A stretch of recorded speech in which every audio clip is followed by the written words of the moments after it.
Ce 28 juillet 1984, à Los Angeles, la cérémonie d'ouverture donne le ton. Le compositeur John Williams en a imaginé la bande originale et un homme fusée ouvre les festivités en atterrissant au milieu du stade en jetpack. La Cité des Anges est bien déterminée à faire de ces Jeux une fête, une Olympiade à grand spectacle.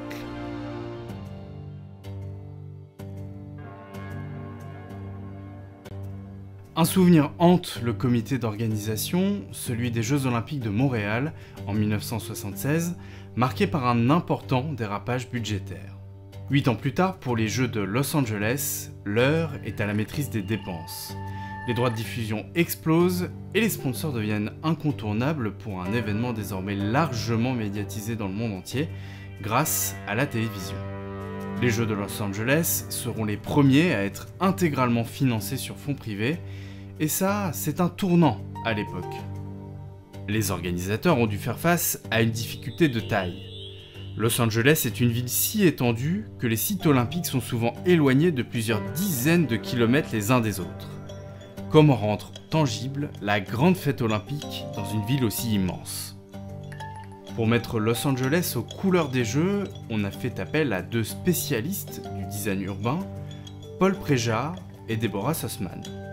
Lui est architecte et urbaniste, elle est graphiste, et tous les deux ont uni leurs talents au sein d'un studio qu'ils ont fondé en 1980. La couleur est fondamentale de l'identité des Jeux de Los Angeles. Derrière cette palette acidulée et vibrante, il y a un peu de l'esprit californien, son climat ensoleillé, son énergie bouillonnante et l'influence de la culture latino-américaine. On y devine aussi, sans doute, le reflet d'une époque marquée par l'esthétique joyeuse et débridée de la pop culture des années 80. Dans les rues comme dans les stades, Los Angeles se part de ses couleurs qui donnent au jeu un impact visuel puissant. Des couleurs qui animent et vivifient la très sage architecture du Memorial Coliseum, théâtre des cérémonies et des épreuves d'athlétisme. Même le logo de Los Angeles 84 se métamorphose, abandonnant les teintes du drapeau américain qu'il avait à ses débuts. Conçu à l'origine par le graphiste Robert Miles Runyan, le symbole patriotique se mue en un emblème festif et dynamique. Si la fête olympique se veut grandiose, elle n'en reste pas moins éphémère, et ça le comité d'organisation en est bien conscient.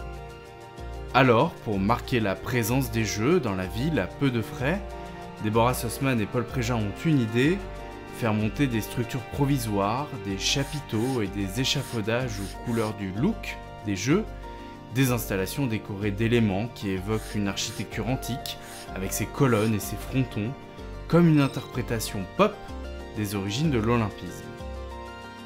Los Angeles avait imaginé des Jeux à sa démesure. La célébration du sport était devenue une fête grandiose.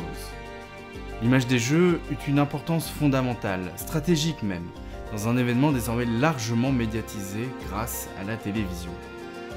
En dessinant une identité aussi exubérante et démonstrative, les organisateurs voulaient marquer les esprits, ceux du public sur place bien sûr, mais aussi ceux des millions de téléspectateurs à travers le monde entier.